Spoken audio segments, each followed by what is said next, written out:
6 months without playing on the big stage. It's a new season, fresh start. I'm looking forward to play now, like a lot. Here I am, finally after a year of despair. I'm really excited to walk on the stage with Elements. Everything just seems to fit together. I think top 3, anything below that we would be disappointed. Now I take the responsibility and I know that the future is really bright. I'm so excited to see what'll happen.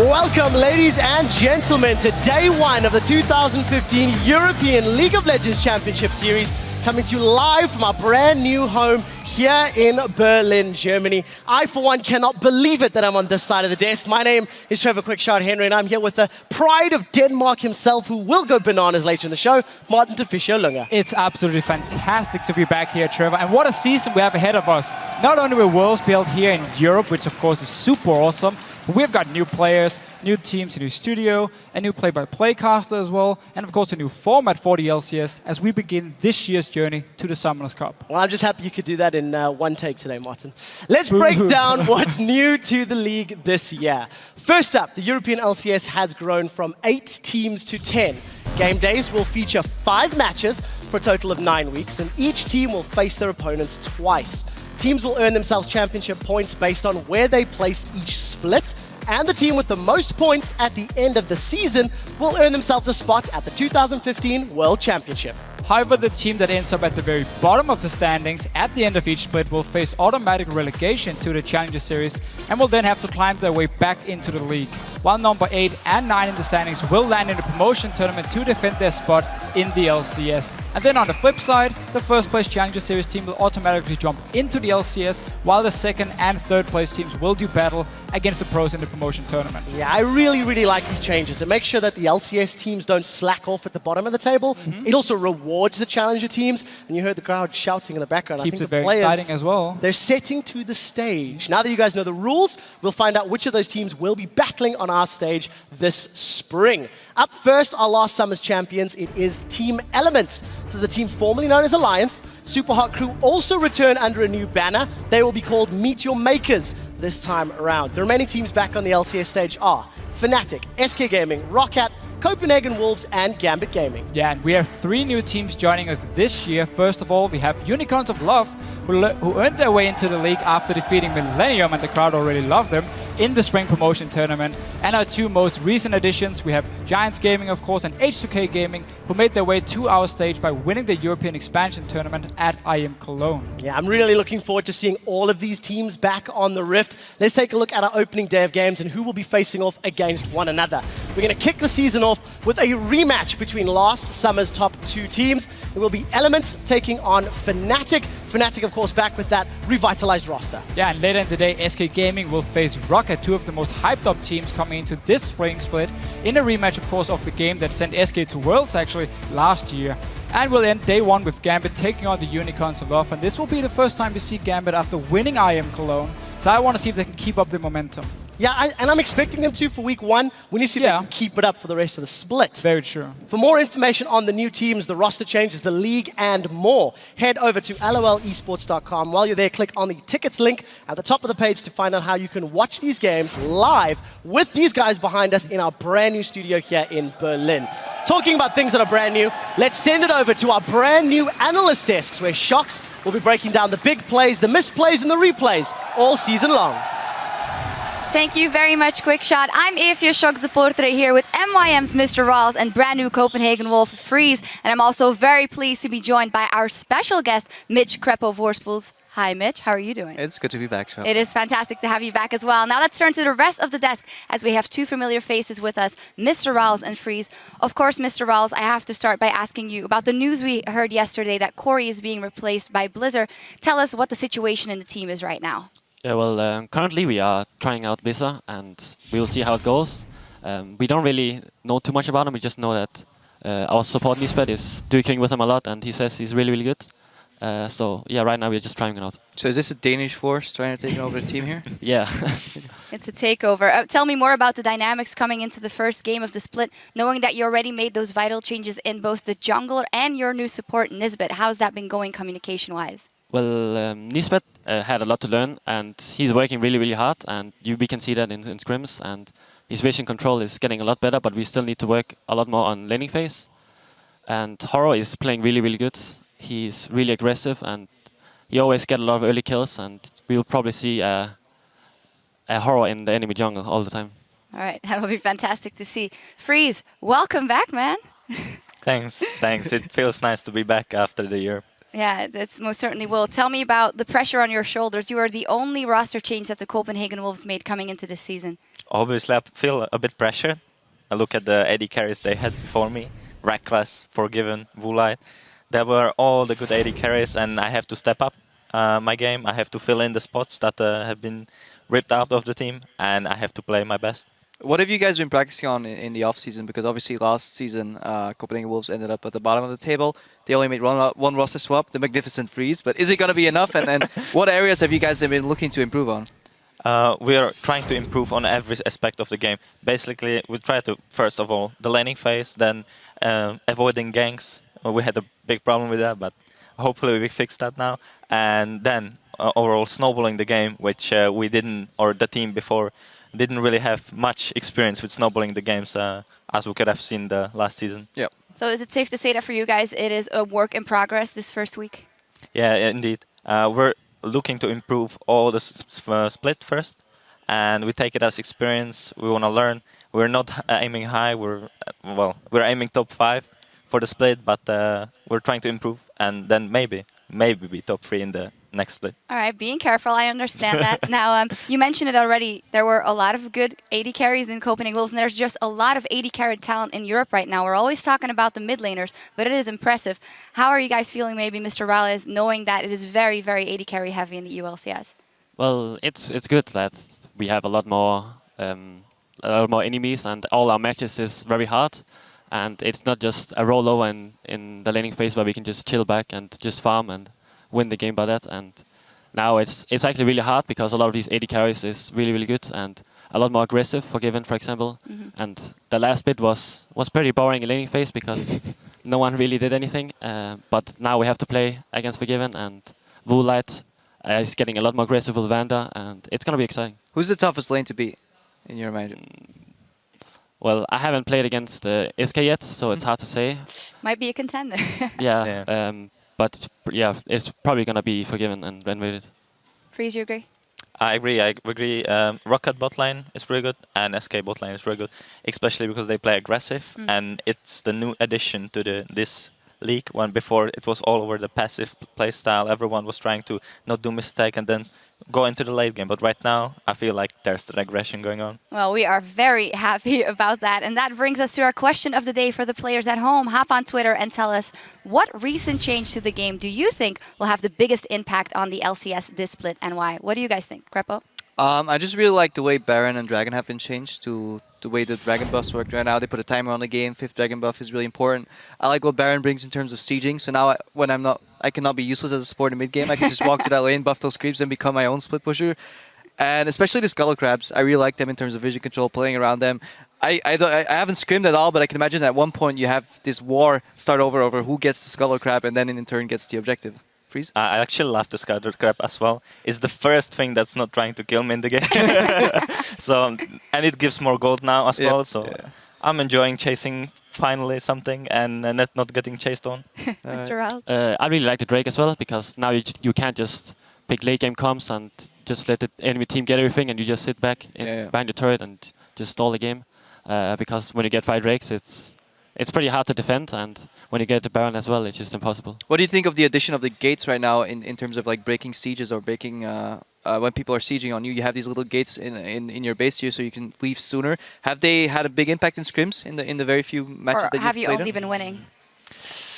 I wouldn't say they had a big impact. We didn't get used to it yet, but I can see that if there's some engage from a jungler, for example, if he just sneaks through the gate and goes from behind, then you can turn around the disadvantage you had before. So I really like it.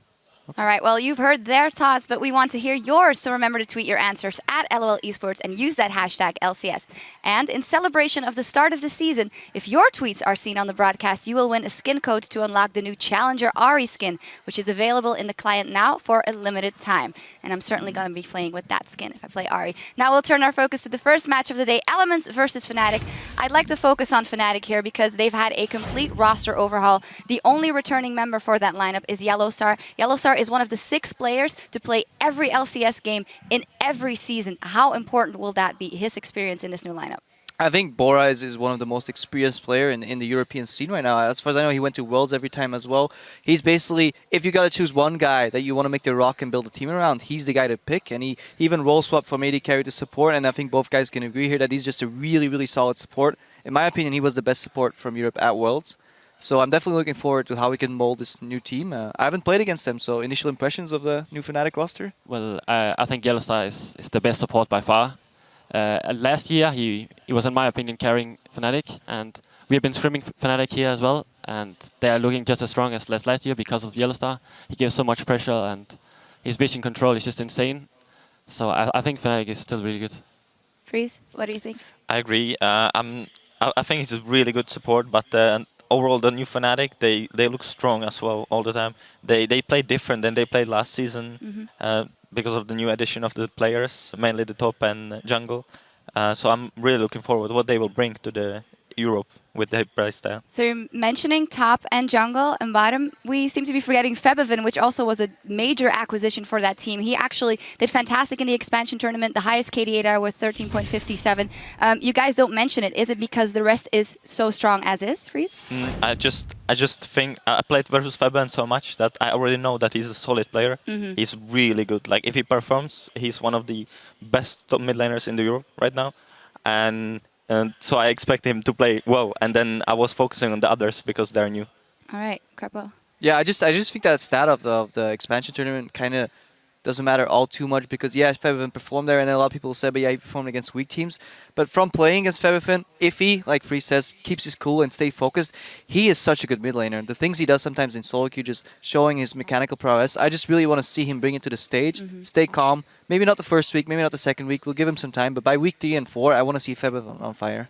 So basically, tons of praise from you guys from the new Fnatic lineup. In their first game, they are up against the European champions Elements, who have now also have Reckless in their ranks. You have a lot of praise for Fnatic, but do you think they can take it from Elements, Mr. Ralls, in this first game? It's hard to say. We scrimmed Elements a little bit, and their early game was pretty weak, but their mid and late game was just insane. Their wave control is the best by far, and their vision control is really good, and they have a few other picks that other teams doesn't play. So I'm not sure. I think Elements is going to win, but it comes up to if they can handle early game. Freeze?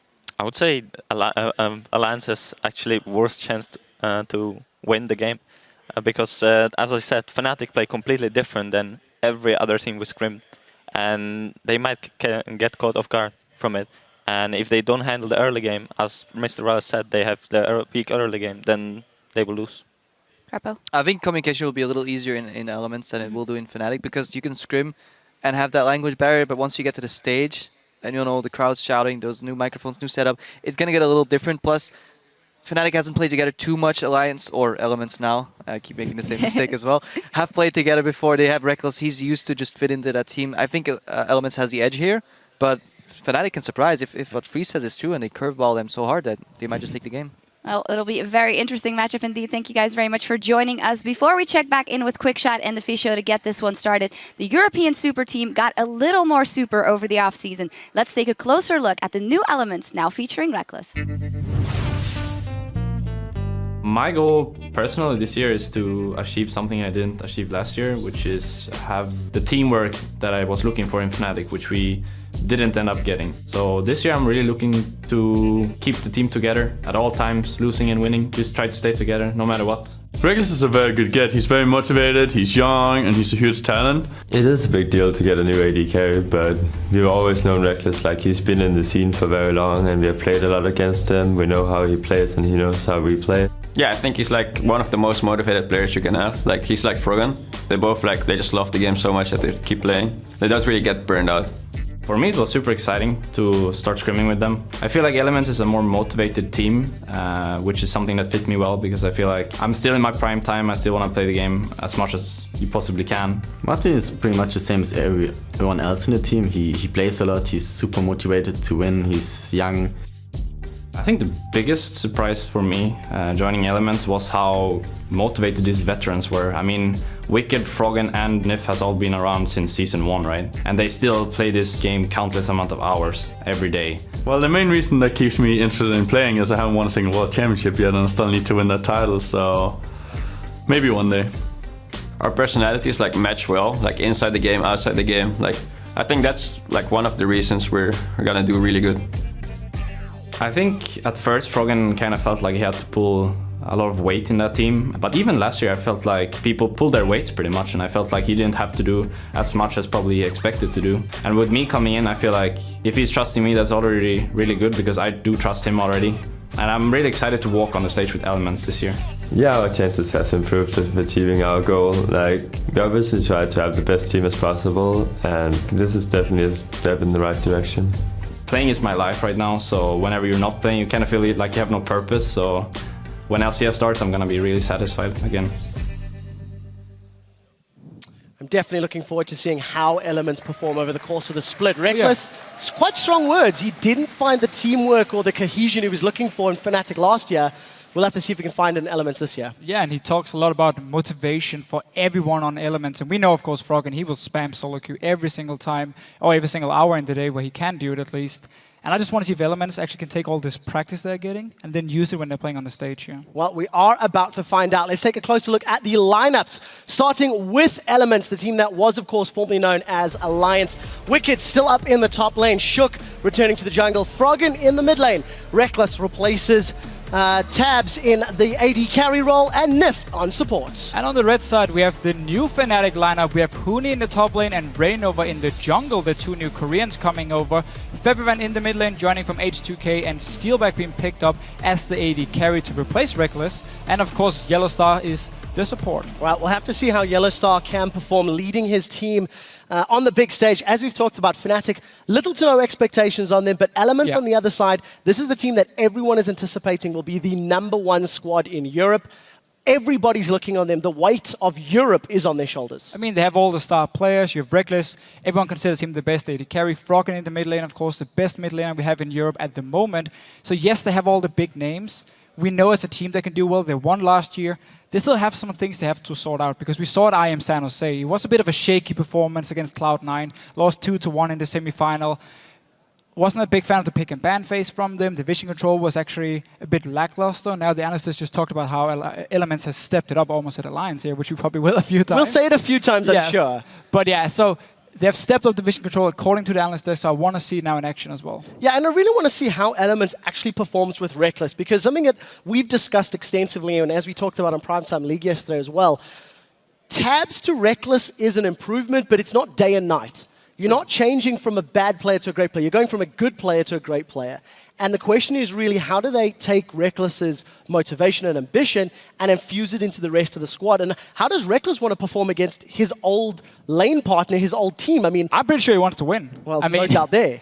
The thing is, he knows Yellowstar, he knows all the small tricks in the laning phase, because all these players have these small tricks they teach to each other, especially in the bottom lane where, oh, I'm going to go aggressive when he's about to kill the cannon minion, you just need to follow. And he knows if Yellowstar has anything ready or anything prepared, and he will actually know how to react against it. But you can also turn around and say Yellowstar, he knows everything about Reckless, he can maybe punish him if he has a passive playstyle, which we have seen in the past. Yeah, and it is something that Reckless was working on last year. Just for you guys to know, we are working on one of the Fnatic's members' PCs. As soon as we get that PC up and running, we'll be into picks and bans for the first game of the season. I do want to expand on Yellowstar very briefly. He's one of the most experienced players in the LCS. He's one of only 4 Europeans that has taken part in every single regularly scheduled LCS game, along with Wicked, Froggen, and Nif, all 4 of them in the opening game.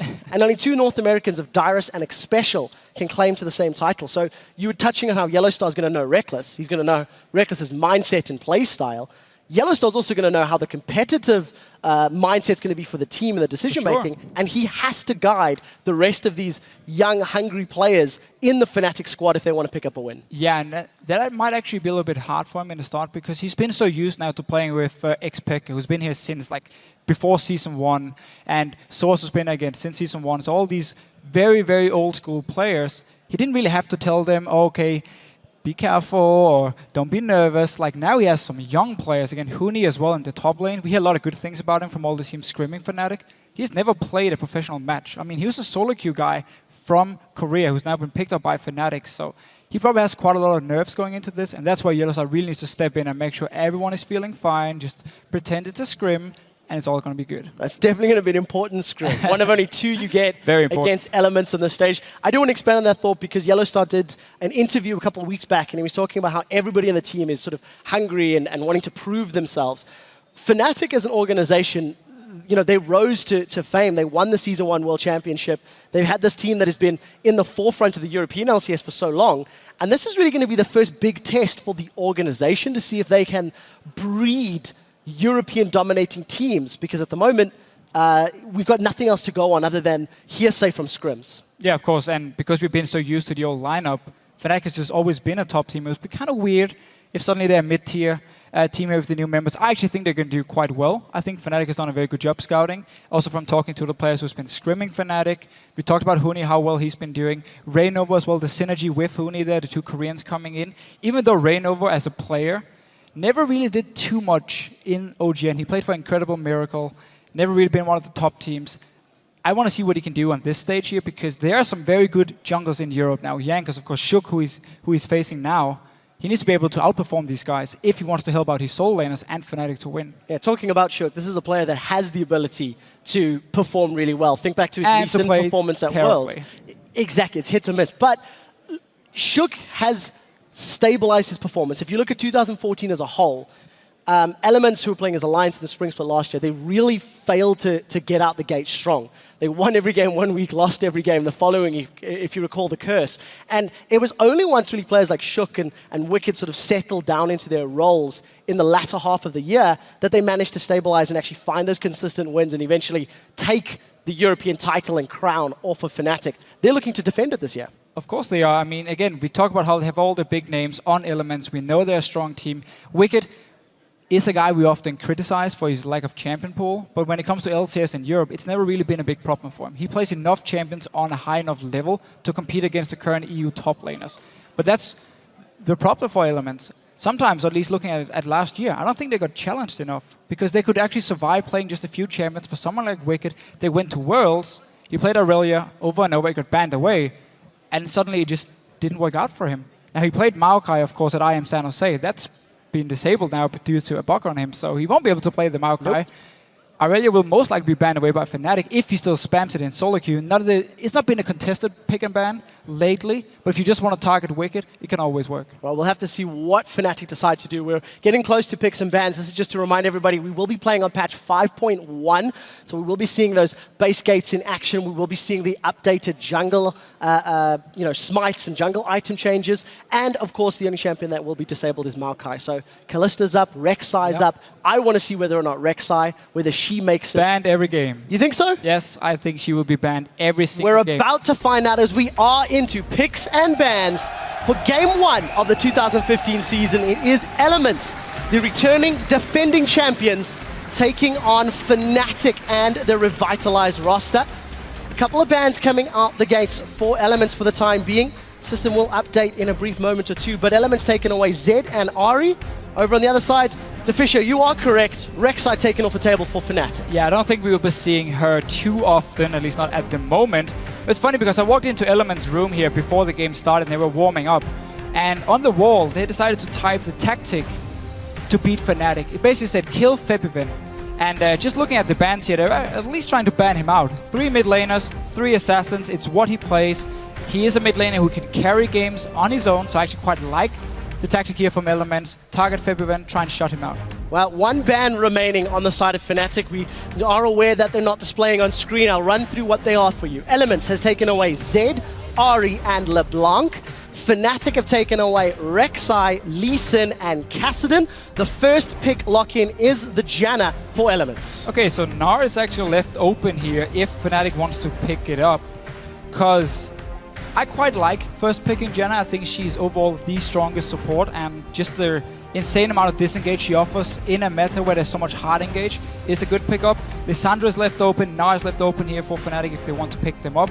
Could be the Gnar pick for Huni. I was looking at him in solo queue. He has a 100% win rate on Gnar. 10 games played, destroyed everyone.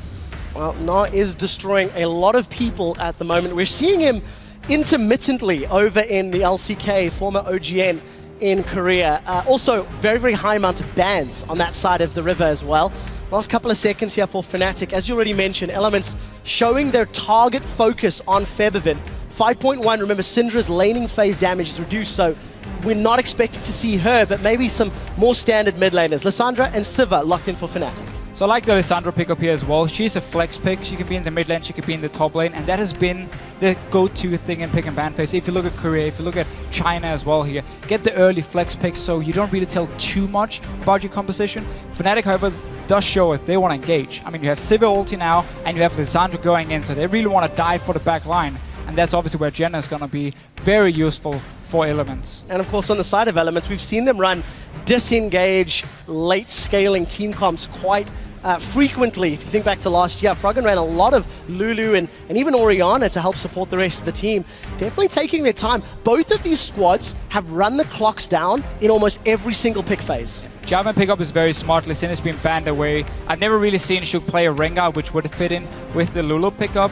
But just getting the Jarvan, overall, again, one of the best junglers we have. And synergizes with Lulu pretty well as well. If you want to really go for that engage, if you want to try and get to Sivir, speed up the Jarvan. You have Wild Growth as well, and you just collapse onto a Steelback in these team fights. And of course, we are seeing the coaches on stage. Keep in mind that for the 2015 season, coaches are allowed to be on stage to help their teams during picks and bans. This is D-Lore or Louis David Sevel Petit on the side of Fnatic. He is their coach. And he likes engage. He does like engage. There's so many options here for Fnatic. Rengar coming in, great synergy with Sivir, of course. Talisman build on Annie is what we normally see also over in Korea, so you just have double speed up for your Rengar. Lissandra can follow up as well. Everything on Fnatic's comp right now says we don't want to sit back and wait for you guys to farm up to late game. We want to force picks, we want to force team fights again and again and again. Racking my brain, but I think it was SKT who's been playing a lot of Annie support over in LCK, and Chaser reminds me it was Rengar in the jungle.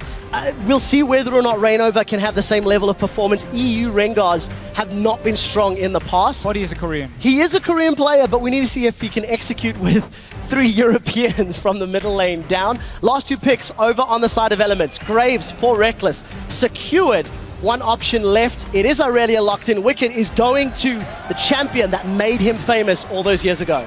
So again here, Elements, realizing there's so much engage on Fnatic side and a very, very strong mid-game coming in as well, that you have to pick up some mid-game power yourself. Graves coming in, first of all, for Reckless, and of course the Aurelia. Get your Trinity Force, get your big power spike. So Elements responding here, and at the same time, they still have a good late game comp. Lulu has been played a lot in the mid lane.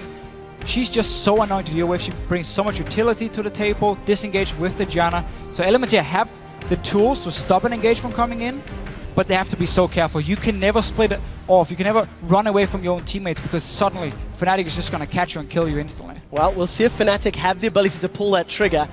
It's the second or third time we've seen that hover on Twisted Fate. Febiven has been heavily targeted from the bans, with Zed, Ari, and LeBlanc taken off the table.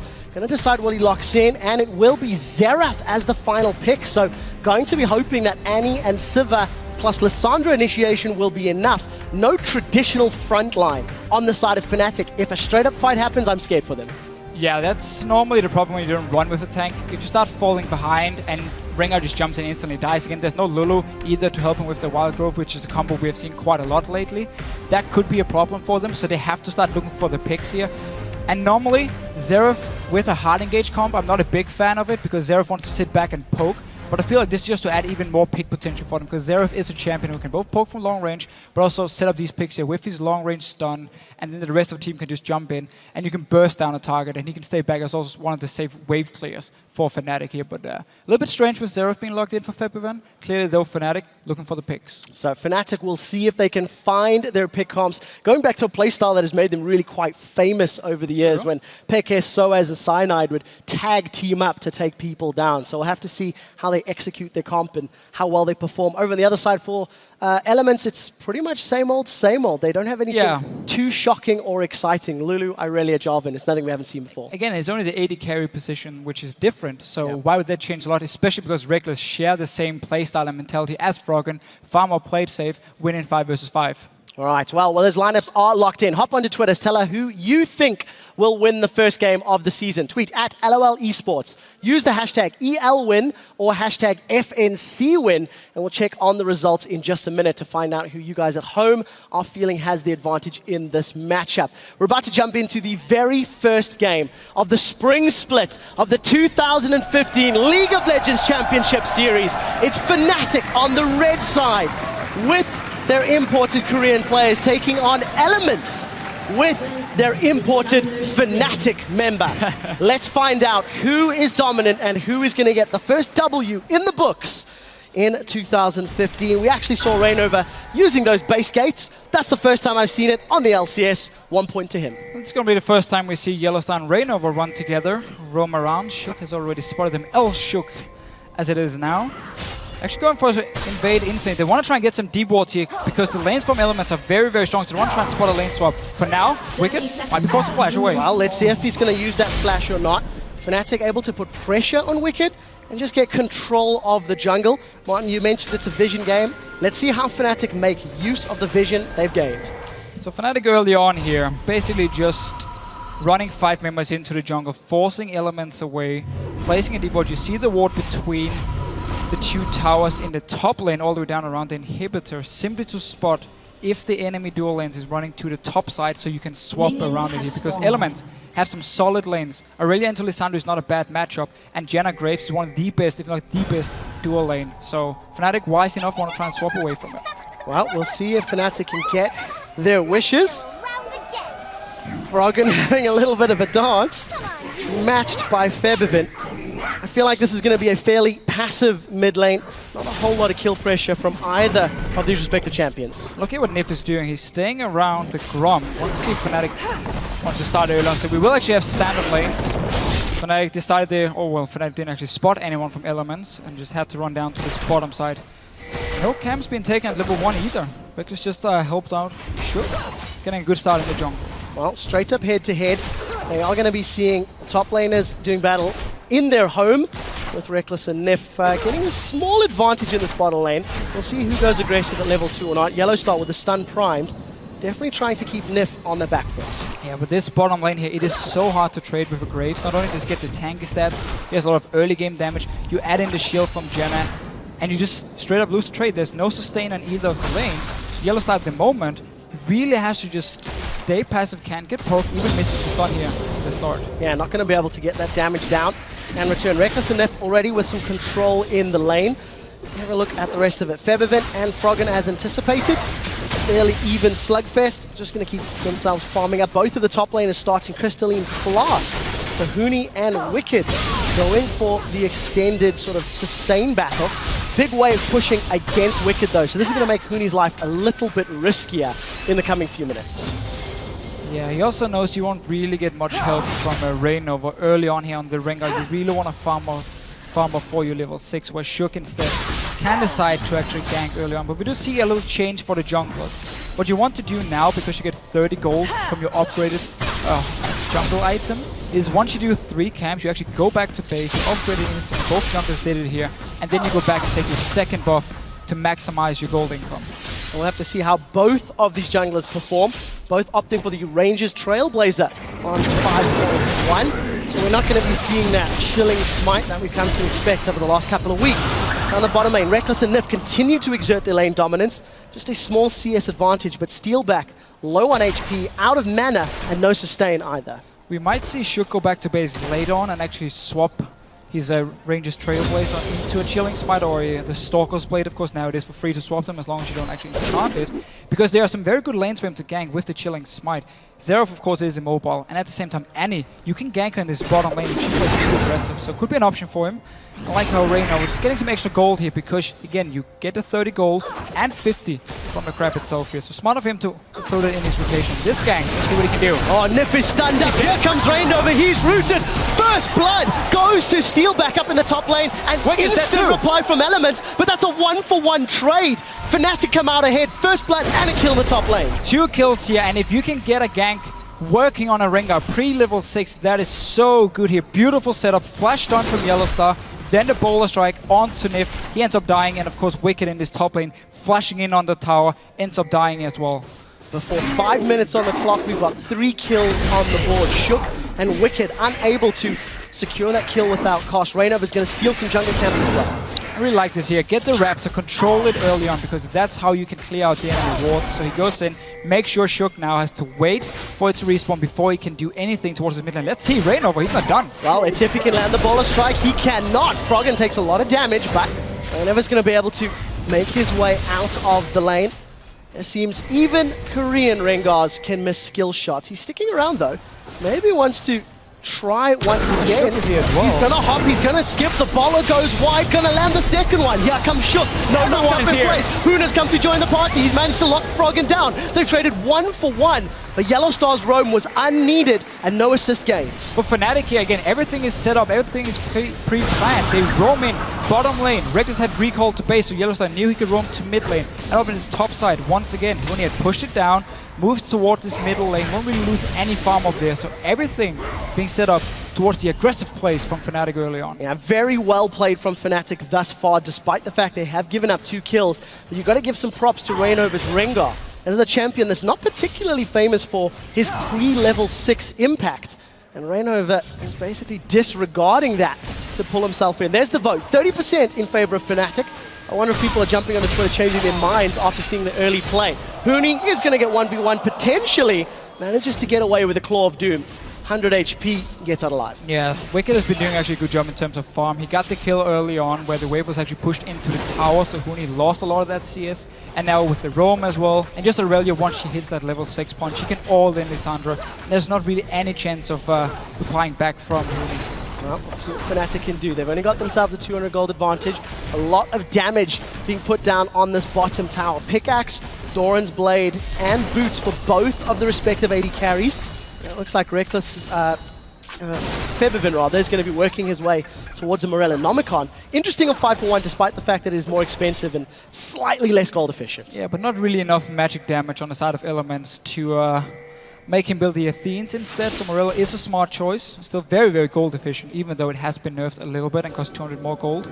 But notice how Fnatic has placed the pink wards in the river here. So it sets up the option of you roaming from your lane, from the top lane, from the bottom lane to mid here, in case anything happens. And Elements won't be able to spot them, simply due to the pinks. Well, let's see what happens. We got pressure in the top lane. Rainover looking to set up some pressure onto Huni. Huni's been caught out. Wicked is with so much damage down before he gets locked up by that Glacial Tomb. Now we see Wicked rooted in place. Huni is going to put the damage from afar and get out cleanly.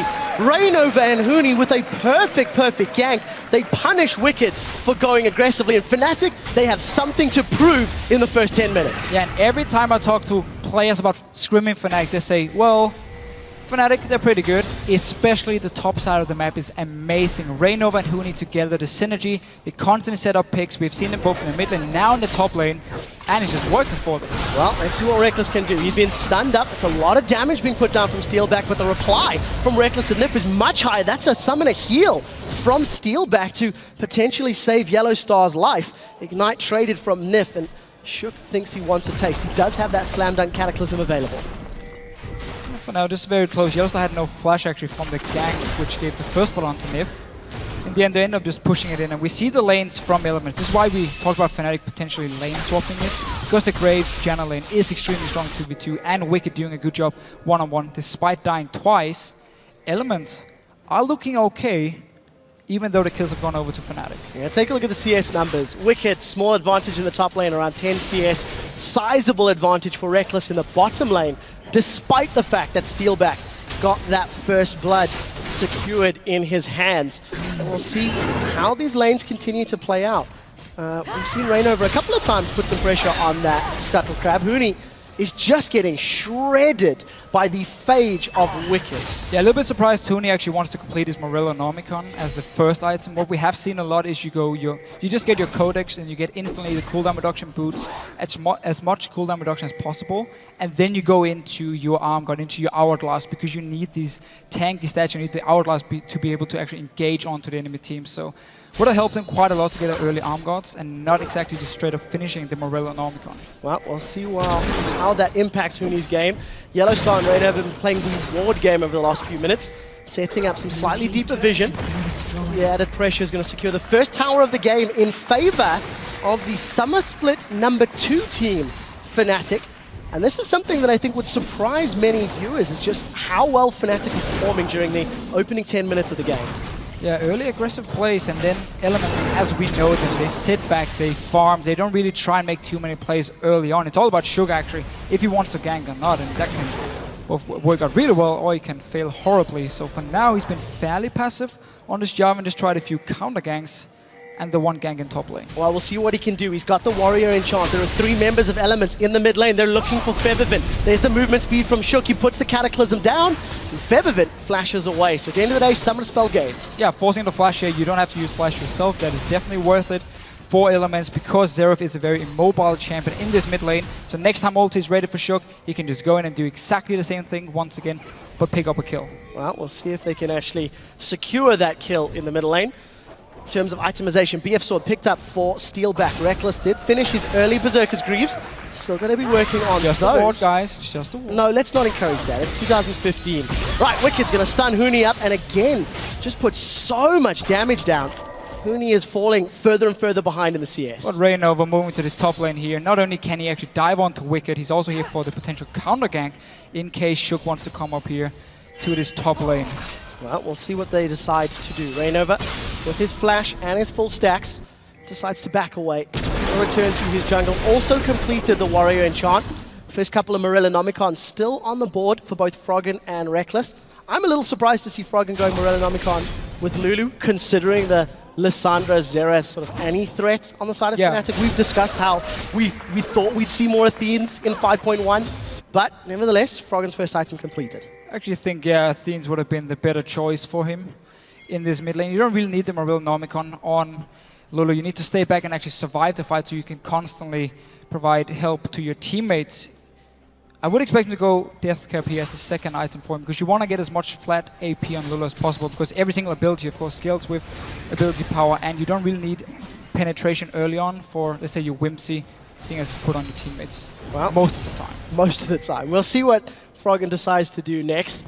The pace has slowed down in the game the last few minutes. Fnatic Reignover again, though. Had a few more aggressive plays. Reignover's miles away. You're getting too excited, Deficio. Well, he's a Rengar, though. He can just pop his ulti and go in and try and dive with it. He's still a little bit too tanky, full HP as well. Don't really want to risk it. There's no deep wards from Fnatic, so they don't actually know if Shook is waiting around. So just playing it safe. Don't want to try a too risky dive. And just as I say it, he moves back up to his top lane. We'll see. It's not really risky just yet. 2v1. They've got the support of Yellowstar moving up. Fnatic definitely more proactive in the game, and I have to say, I have to mirror what Mr. Rawls was saying earlier, how Elements seem to have a fairly weak early game. Fnatic have begun to punish that. The question is, what more can they do? There's 3 members of Fnatic in the top lane. Here comes Huni. He's going to follow in the Claw of Doom. That's an instant flash from Wicked. That's going to get him out alive. Yeah, just saw the mark above his face. Knew Reignover was there as well, but he's going to lose his tower. I mean, he's all alone up here. No help. Shook is just running around in his own jungle.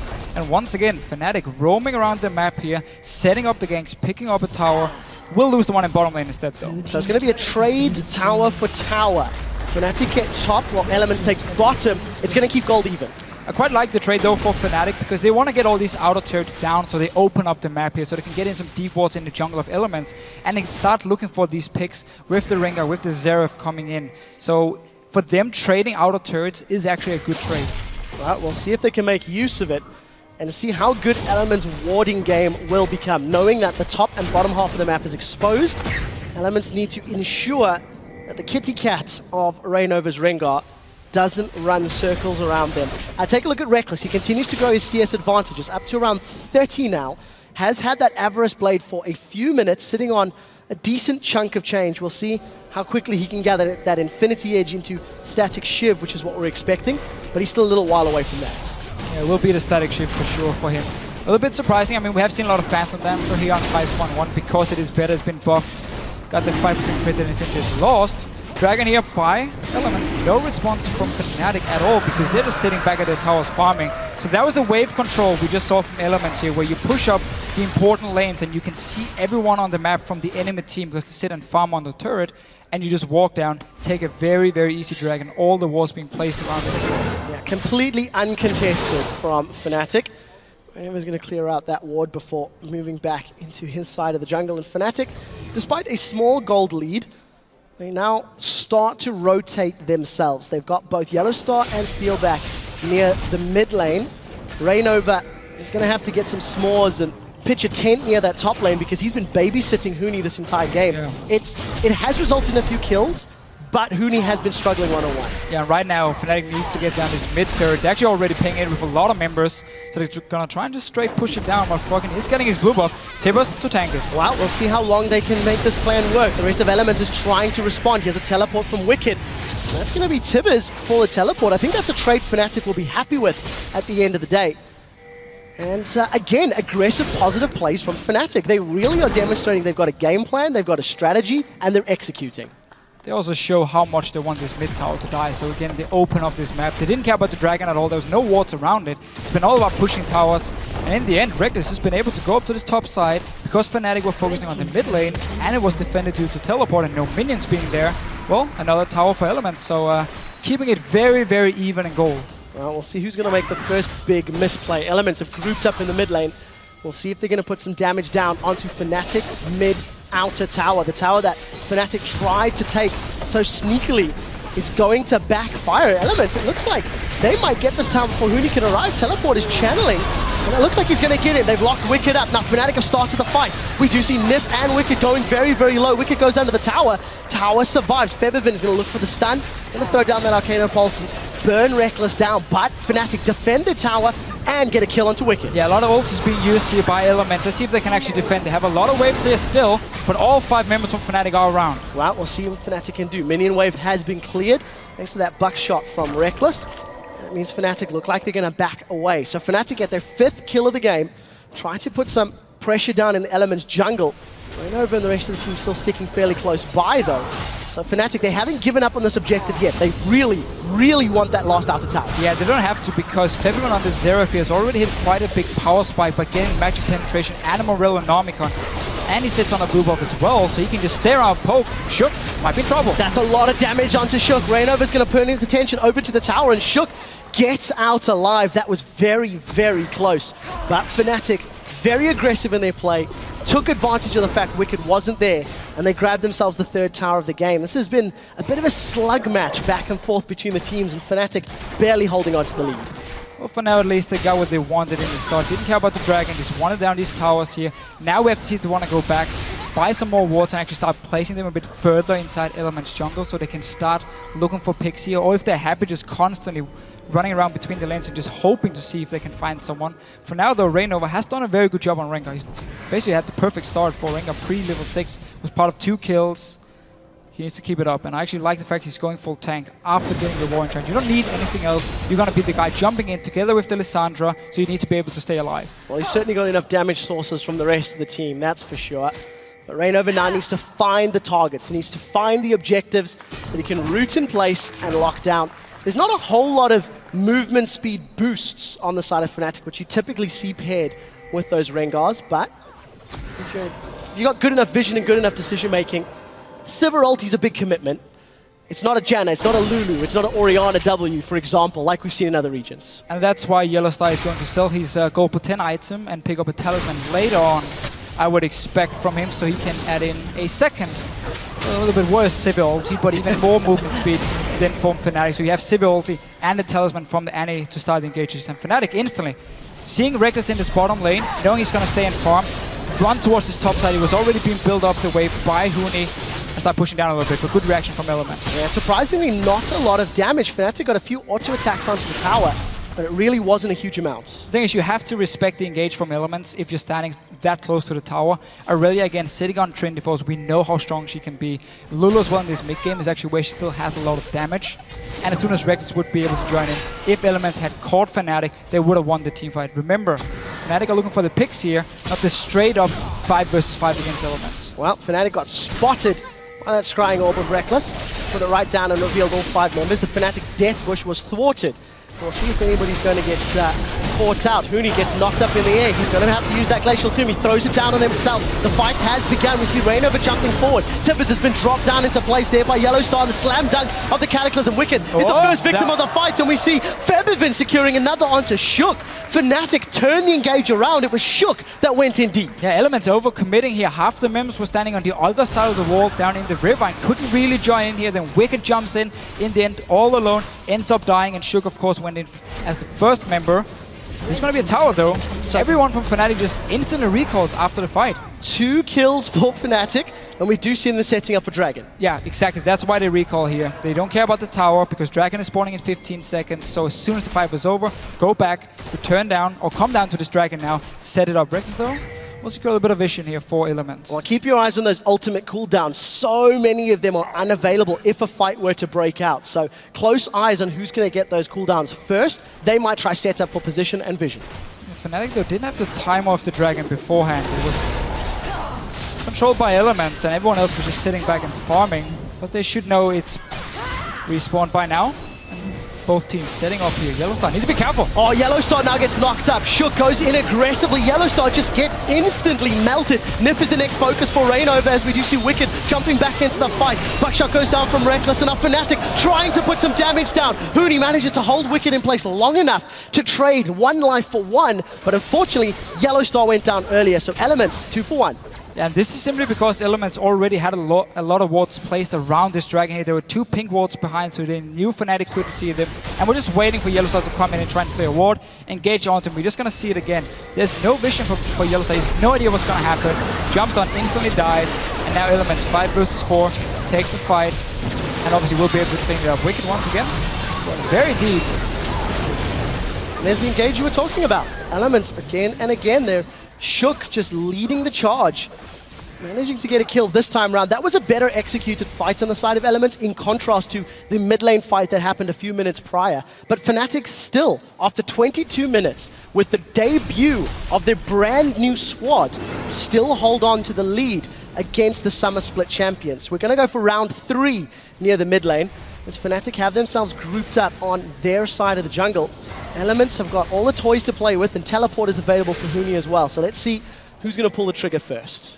No Hourglass yet for him, though, so he can't really just engage onto Elements. The same can be said for Wicked. I mean, every time he goes in, everyone turns around, kills him. He has no tank items just yet.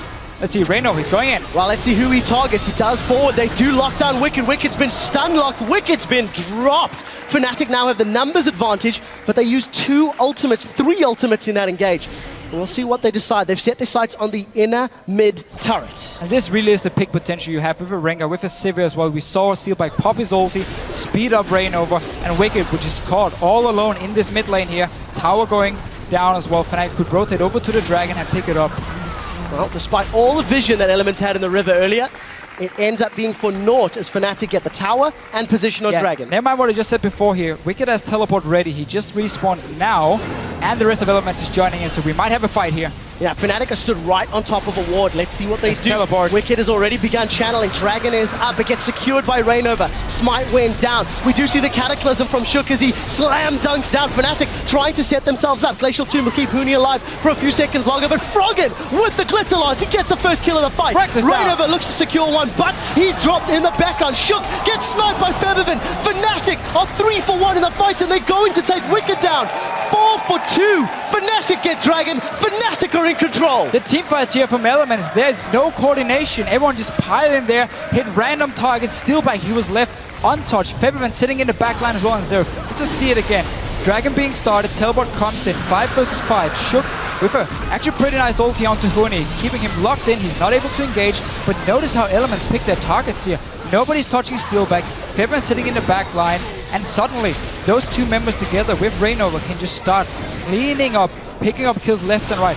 I don't think Yellowstar did anything in this fight, but there's just still, if you don't focus the carries here, you're gonna lose. Well, great team fights and targeting from Fnatic in their debut on the 2015 season. 5-0-3 by Febervin on Xerath.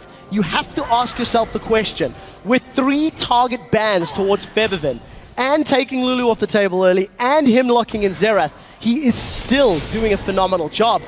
Maybe Rengar should have been one of those bans, because Rainover has had a great game thus far. Right now, at least, it's looking very, very good for Fnatic. And Wilbuff went Shook. It's Shook. He wants to smite it away here. But it's better on Shook than it is on Frogger. We do see Rainover has been caught out. Here comes Shook. No knock-up in place. Steelback throws down on the hunt, I believe. Movement speed is already worn off. We do see Huni going in. This is a scattered fight. Huni, plus the help of Febervin's going to secure 2 for the trade of 1. Hourglass had already been used, but again, Fnatic with the advantage. Yeah, and the way they've been using Xerath here in this comp is, it's been beautiful to watch, actually. Every single time everyone goes in and locks down a target, Feverin just pops his ulti and just start smacking down on them, killing them left and right here. He picked up another kill for himself, and he sits so far back in these fights. And because Elements can't really get to the backline of Fnatic at this moment because they end up dying. They're too squishy. The Jarvan and the Aurelia pick, they're not tanky enough to just dive onto Fnatic. Then Feverin is just left untouched. And he manages to finish the kills. Fnatic, with their 5th tower of the game, take up the top inner turret. Elements are being pushed further and further back, down 5,000 gold, down 8 kills, down 2 towers. Fnatic are definitely showing up, but the next question is, how do they finish? We've seen recently, it's been quite difficult for teams to finish. They like to get those 4th and 5th dragons, and we hope Fnatic can push down quicker than that. So we have to remember Baron is weaker now. Pre-40 minutes is a lot weaker compared to 4.21, the old patch we had, which means Fnatic can actually set up a Baron play, force Elements to come in and try and fight them, and then just pick them off here. They can't just let them start it because they will be able to take it fairly easily and start pushing down with these super minions who are too strong for Elements to just sit and wave clear with the members of Fnatic staying around as well this early in the game. Well, we'll see what Fnatic decide to do.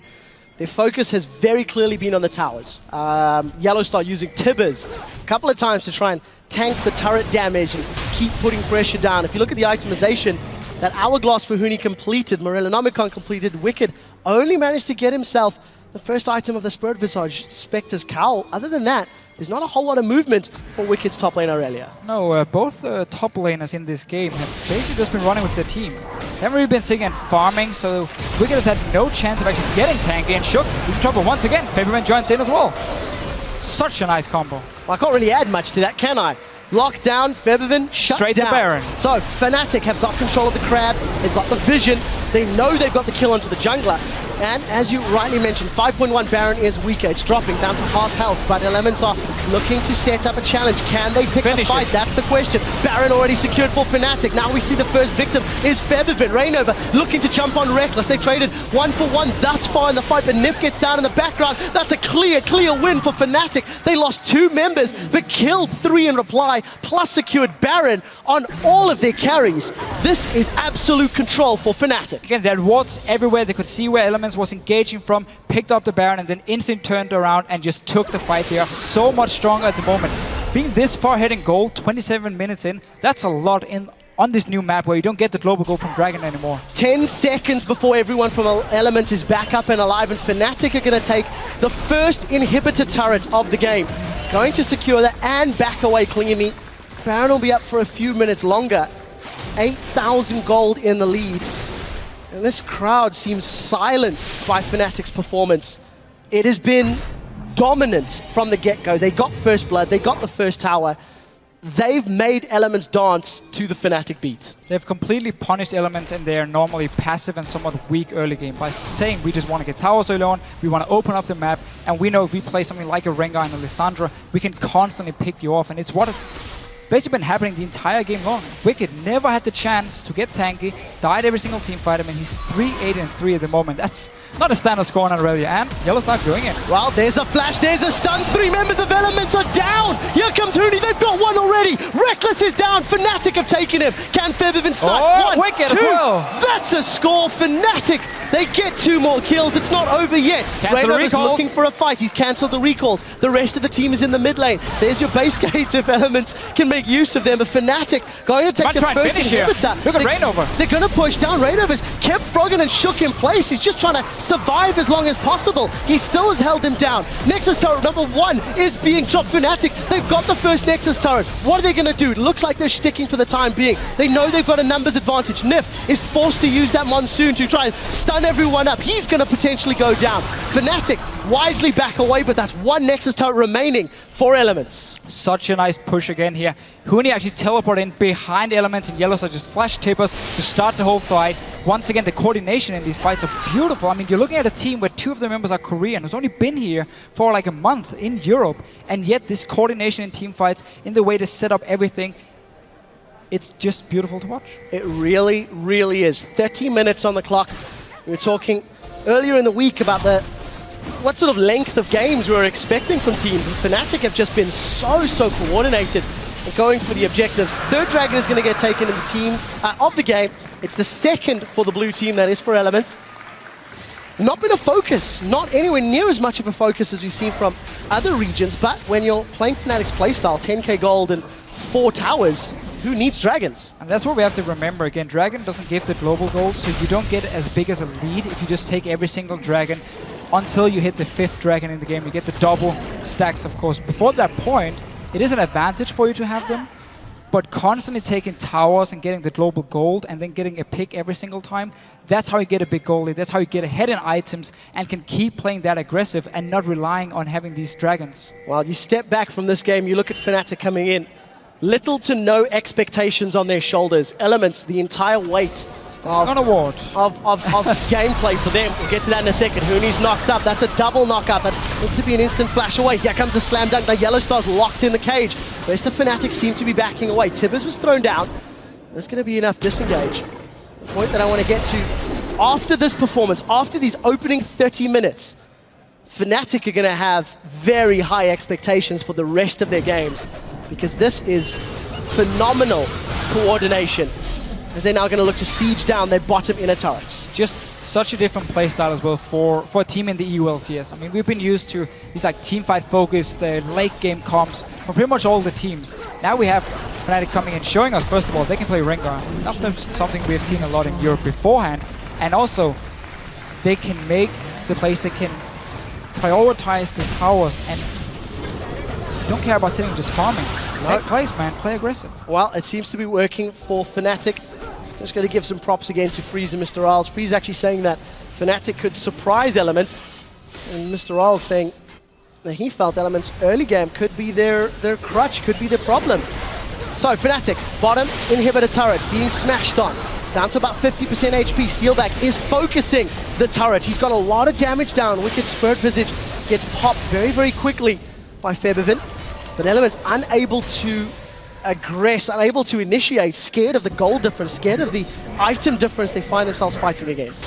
Yeah, and Febiven has just been able to do so much damage. Together with Huni, actually, 2 AP champions from Fnatic, because there's not really a lot of magic resist on the side of Elements. Just a Banshee on Wicked. No Locket being picked up, no Athenes. They're going in though. Oh, they're going on to Steelback. Steelback manages to get away. Shook and Wicked locked inside the Cataclysm. Shook goes down first. Wicked in reply. Huni did the right thing and kept Elements on the defensive. Now Reckless and Froggen left to defend the base, but it's too little. It's too late. Fnatic looking to the last Nexus turret. They're going to get the bottom lane inhibitor. Top middle lane inhibitors respawn, I believe, in a few seconds. They're going to set themselves up. Deciding not for the Nexus turrets. Massive amount of minions. You're right, Deficio. You can't go through those base gates, Fnatic. They're not even going to wait for the minions, Deficio. They're on the inhibitor turrets. Yeah, the tables once again just tanking it up. Here should be another inhibitor. Entire base from Elements are just open now. It's going to pour in with super minions. And we're still fairly, 33 minutes in. You're not going to stop 3 waves of super minions and 5 members from Fnatic. Well, Fnatic, it's their game to lose, extending the gold lead. Absolute map control. Elements, little to nothing left to do. Look at the smiles and the laughter on the faces of Fnatic on their player cams. And the stern looks of focus that's coming out of Elements. I'm shocked at the level of performance. We'd heard that Fnatic were doing well in scrims. We'd heard Huni and Rainover were doing well. We saw target bans to Febivin, and none of it could have prepared us for this level of domination. No one couldn't have prepared Elements either because they had absolutely no idea what was happening in the start of the game. Just being picked off left and right, and again in these team fights, because they happened so early on, Febivin and Steelback has just been able to sit completely untouched. Nobody could dive them, get all the kills. I mean, again, Febivin on the zero, he's been looking so strong. Whenever he ultis, he kills people. Good, going in again. Let's see what he can do. Shook's alone in the Cataclysm. The rest of Fnatic battling down. Reckless manages to survive the second, but not the third shot. Fnatic, 2 easy kills and Elements. Last, desperate play does not pay off. 0-4-6, and Reckless is wrecked in the opening game of the 2015 season. Chasing in here. I mean, so one inhibitor open here. Just kill it. You have super minions coming. Just look at the minimap from the bottom lane, from the top lane. This should be game. Well, Fnatic just have to close it out. They've got minions pouring in all throughout the map. Tiny bit of wave clear from Froggen. It's too little. It's too late. Fnatic look to be going in. That was a flash from Yellowstar. The last Nexus turret falls. Fnatic are onto the Nexus. They are the victors of the first game of the European LCS. Such a great performance by every single one. Look how happy they are as well. They were obviously nervous going into this game. You're facing the champions of Europe, and then you go in here and you dominate them this hard.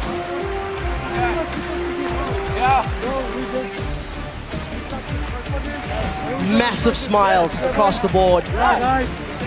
Next to speechless, really. Febivin 10-1-12, Steelback 5-0-17. We asked the question yesterday, was Fnatic's reign over, or will Rainover lead them to a new crown? I think you're leaning towards the latter after seeing that performance. Yeah, after this performance for sure here, but we have to see if they can keep it up. I mean, the following weeks now teams know, okay, we have to respect the early game from Fnatic. And Elements in this game, it just seems like they were planning on sitting back and farming for a good 20-25 minutes, get your Trinivores, get some tank items on your 2 frontline tanks in the Jarvan and the Aurelia. But Fnatic, they was like, we're never gonna let you just sit and farm. We are just gonna take down your towers, tank them with our tippers, give you the first dragon, we don't care. Open up this map here and constantly just team fight against you. And Elements had no answer. They didn't expect this for sure. No, definitely not. And massive smiles across the board in the Fnatic camp. Now, unless I'm mistaken, I thought that was Harry. We'll have to see if it is in a second or two. But regardless, just such a great performance from Fnatic. Really showing up, really stepping up their game. And, you know, Elements defending champions. You guys at home, make sure you hit us up on Twitter. Hashtag LCS big plays. Let us know what stands out in your mind. Febivin had giant shoes to fill. He was replacing Xpeke. Yeah. And you have to think that's a performance worthy. 100%. I mean, everyone here in Europe, I mean, all the players, when you talk to the mid laners in Europe, they respect him a lot. They all say he's extremely good. His only problem is his nerves, and yeah, if you can avoid tilting when he's playing here on the big stage. With that performance, I mean, you're going to get so much confidence going into the next few weeks. Yeah, no doubt. Absolutely no doubt. Massive smiles across the board. But you got to look at it from the other direction. Elements, they picked a team comp that I would say has not evolved from last year. You think the Aurelia, the Jarvan, the Lulu, the playstyle, the way that you've got to move the gears, it's not too different from what Alliance were doing in 2014, and it simply didn't work. I mean, Fnatic ran circles around them. They were dictating the tempo, and Elements had little to no pushback, little to no say against what Fnatic were doing. So the comp from the composition from Elements, I mean, it wasn't terrible. They had decent enough mid game with Aurelia, with the Lulu and the Graves here. Of course, you have the Jarvan for the early game, so the comp itself wasn't like, oh, passive, let's just sit back and farm. But that's the Elements play style, is we are going to take it fairly easy. We're not going to take any chances in the early game. We are going to play it somewhat passive and get 1 or 2 items before we want to start team fighting. And that's what Fnatic punished with this very aggressive comp here. It wasn't really because Alliance pick and ban phase. Okay, if you look at the picks Fnatic got here, they got a lot of the strong picks. Lissandra came in there, of course. We had the Sivir being locked in as well. That was fantastic for them. But Alliance, I think actually they got the comp they wanted to. They just didn't know how to react to this fast pushing or fast play style early on from Fnatic. That's sort of the point that I think you have to look at Elements and evaluate and judge them on. How do they evolve their gameplay? The Season 2, early Season 3 style wait back, farm, get to mid to late game, and then win on team fights and coordination, it just is not relevant. It's just not. It's not a guaranteed way to win anymore. You have to be more proactive. You have to have that strategic diversity to make things work. Yeah, I agree. But for Elements, it's all about Shook in the early game. It's not about Wicked making plays or Froggen making plays. No, it's Shook. If he's there and he managed to get a few ganks off, suddenly the whole early game is just won and the Elements snowball. We saw it in World Championship against Nigel White Shield. Perfect game from Elements, or Alliance back then, where Shook just destroyed everyone on Lee Sin. Every single gank worked. In this game, he played it fairly passive. He had one gank in the top lane. The rest was just purely counter ganks on the Jarvan against the Rengar, where you have the advantage pre-6, and you can constantly, throughout the entire game, actually make plays and make picks on a Jarvan. He didn't use it. He stayed back, and obviously it's not just his fault. It's the rest of the team as well, not adapting to what's going on. Well, it definitely puts an interesting mix to the EU LCS. You have Reckless losing his first game against Fnatic. You've also got Febivin winning his first game with Fnatic. Tomorrow, Fnatic take on H2K. That's going to be an interesting grudge match from that angle. And I'm also very interested to see how do Elements bounce back against Unicorns of Love. That's going to be their opponent tomorrow. And this is going to be a blow to confidence. This is going to be a blow to all of the prep that's gone into it. I mean, we said Elements/Alliance looked shaky at IEM San Jose. They looked shaky, if not even worse, here on the stage because they didn't even have any big plays. Again, it just seems like every single time someone does something new against them, at IEM San Jose, we actually saw the same kind of comps coming from Cloud9, a lot of hard engage, so you could just constantly start fights. Elements has no answer to it just yet. They need to go back here, rewatch this game and say, okay, where can we make plays early on? Where can we use our jungler better? How can we avoid being ganked by Rainover? A Rengar pre-level 6 was part of 2 kills. That should never, ever happen. You should be able to spot him coming in, and that's just not good enough from them. And that's the thing. They have all the big players here. They have the big names, but they still have some mistakes in their gameplay they have to fix. Yeah, and you've got to give some props to Wicked on that Aurelia. He really was 1v1ing Huni very well, but Rainover, he pitched a tent. I mean, let's not kid ourselves. He spent a good portion of the laning phase in that top lane.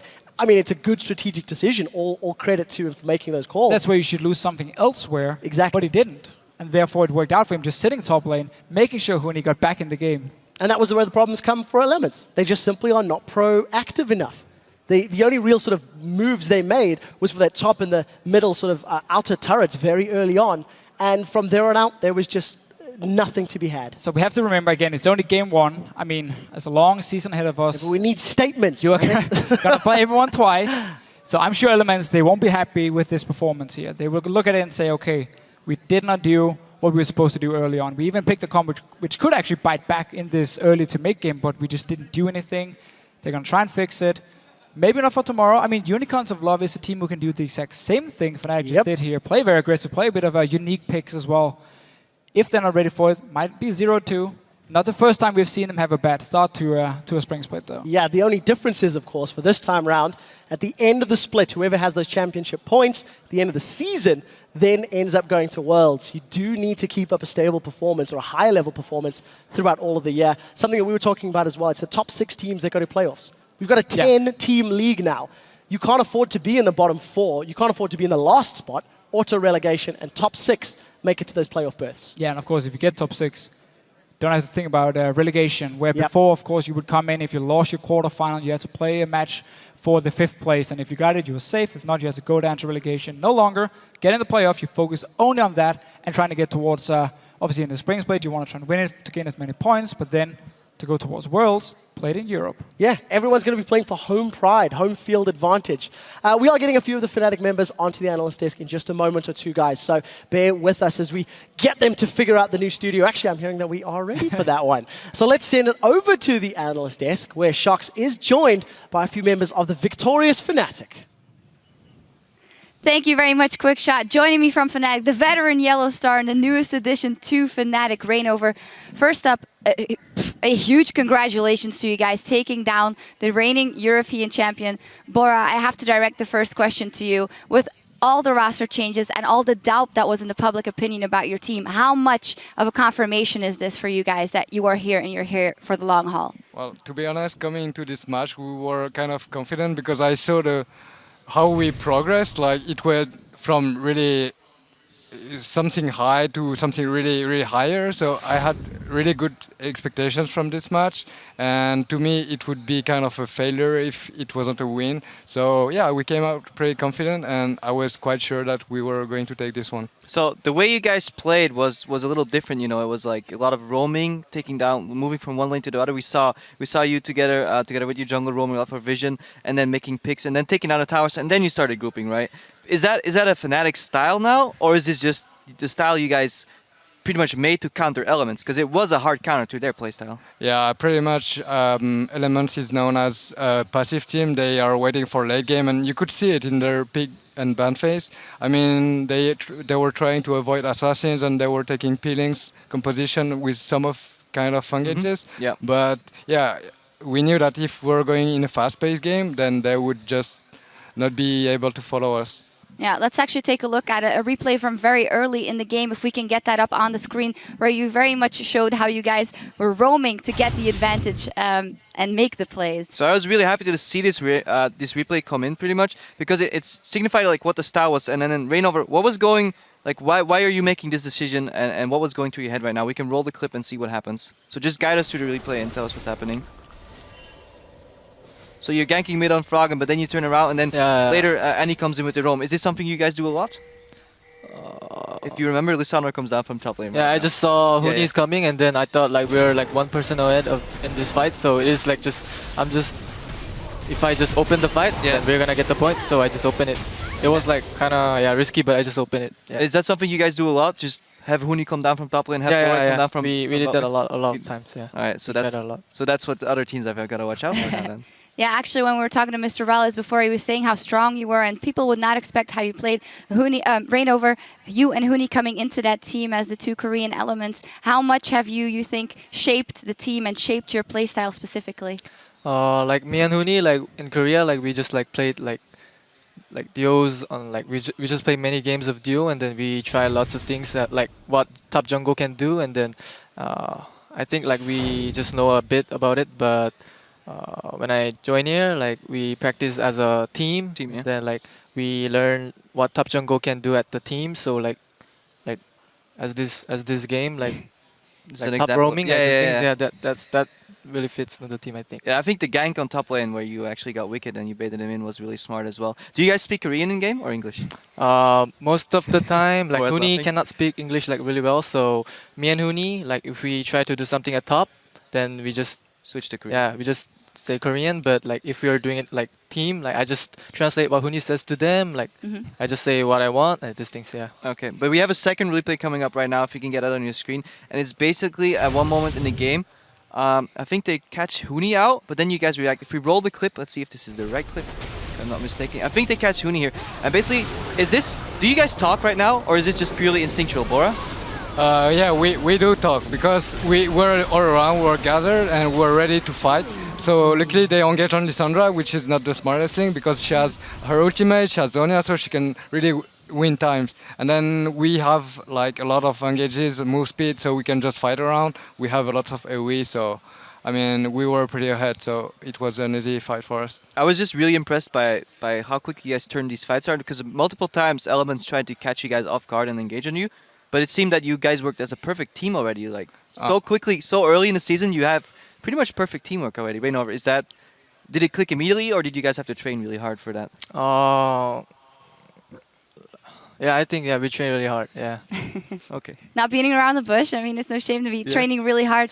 Yellow Star, we talked about how much experience you've had and how important it will be for you to lead this team. What has been your experience in that role? Did you feel the pressure of having to lead the new team to this new play style and the new attitude? I was kind of working in the shade before, in the shadow, I mean. I've always been like the strategy, shot caller, everything, but at the same time, I feel like now we have less personalities, so we have to build something really new. So everyone is gonna listen, we can fit our own playstyle, what fits each other, and there is like no rules and no personality, no ego, and I feel like it's way better to pick up new talents and new players that are really, really motivated and willing to prove that they are really good players. And this is what I want to build. I want really like a strong team that is willing to win, basically having the same goal. Do you feel personally freed, the fact that those personalities are no longer a factor as of now, that you can start with a blank slate? Does that open you up for new things as well? Yeah. It's a totally new adventure, and I'm really excited. And that's why we've been working hard for the last 10 days, and I'm really happy with the outcome of this. All right, I actually forgot one question, so I'm going back all the way to the start of the game. It looked like you guys were setting up for a lane swap, invading Fnatic's Element's blue buff there, and setting up wards. Because I thought in my initial mind that Janna Graves would actually beat the Annie Sivir lane, but you ended up laning normally. Why was that? No, we didn't really want to lane swap or anything. It was just to confuse them, and it seems that they didn't fall for the trap, but it was fine. We were fine with both situations, so it was good for us. All right.